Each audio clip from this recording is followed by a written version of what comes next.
Boa noite, eu sou Corisco Moura e nós vamos falar um pouco sobre o processo de criação do livro Dois Levados a uma Jangada. Dois Levados a uma Jangada é um romance histórico e, como todos os romances, existe a preocupação com o enredo, mas também existe uma preocupação com o ambiente onde se realiza toda essa história, no caso, a Salvador do século XIX. A Salvador do século XIX ela tem suas características. Por exemplo, ela era dotada de uma arquitetura colonial portuguesa exuberante, e essa arquitetura europeizante e tradicionalmente portuguesa, ela se opõe a uma população, a uma sociedade particularmente e majoritariamente negra.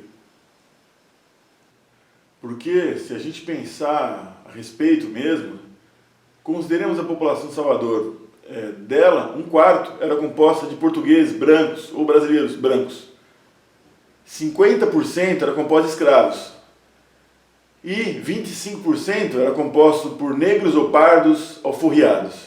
Essa proporção nos coloca numa situação que a gente pode dizer que Salvador era uma capital africana no Brasil.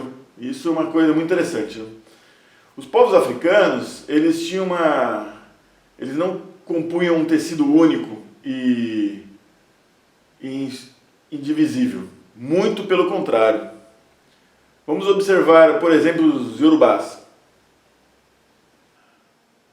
Os Yorubás, como todas as nações africanas, tinham indumentária especial, diferenciada. Você observava, por exemplo, as abajas no rosto, nas regiões malares.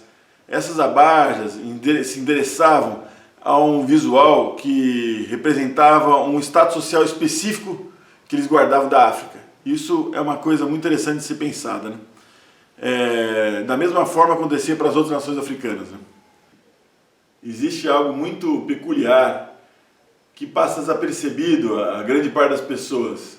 E esse fato é que vinham para o Brasil toda sorte de africanos, desde os guerreiros aos servos, passando por princesas e reis.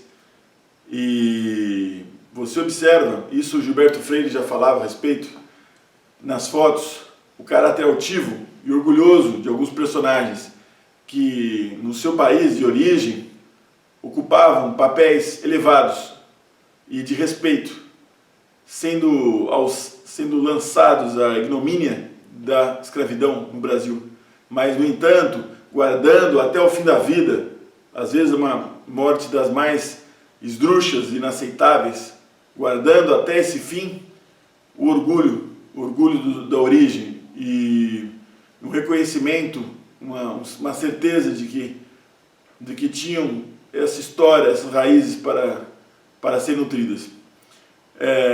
Falávamos de forma superficial sobre as nações africanas, e essas nações, então, povos inimigos se encontravam em Salvador e no Brasil particularmente. O que acontecia? Às vezes os escravos tinham que ser apartados, trabalhar de forma apartada, às vezes eles se matavam na senzala, e uma das armas que se usavam era justamente a capoeira. Havia cantos da cidade onde se encontravam particularmente um grupo de escravos de uma certa nação, eram lugares mais ou menos dominados, enquanto outros onde se encontrariam pessoas de outra nação africana. E essas regiões eram tomadas, e a capoeira era a arma principal de que se usavam para se defender no cotidiano, tanto de outros escravos inimigos quanto de brancos mesmo. Ainda por último, é interessante pensar nos malês. Os malês, na África, encontravam sob franca expansão, invadindo os territórios, conquistando terras e enviando escravos para o Brasil.